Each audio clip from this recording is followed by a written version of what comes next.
Magluto tayo ng curry.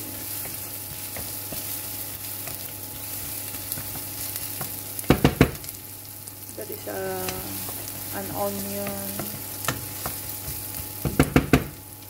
Tapos, here is the cinnamon, cloves, and bay leaves.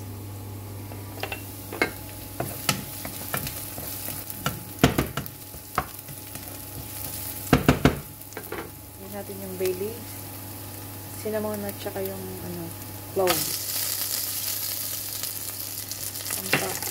Bango-bango. Pampabango.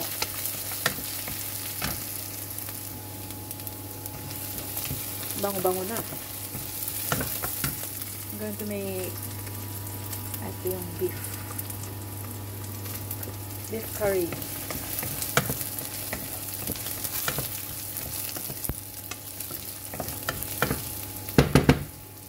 Kailangan yung pag naamoy, mga mabango na, amoy na yung ng bay leaves at saka yung cinnamon and cloves.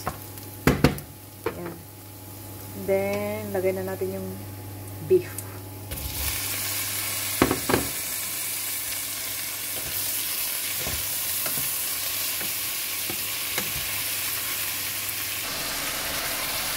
Wait natin hanggang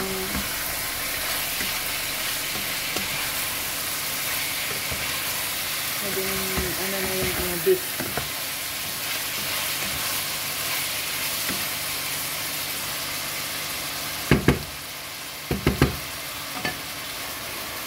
Curry powder.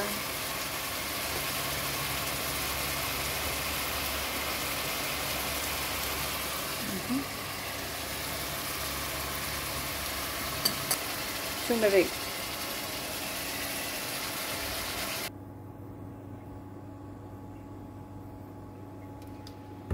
Then add 2 cups of water kasi it depends sa beef kung how much beef you're going to put. Ako nilagyan ko ng 2 cups of water para maging soft yung beef.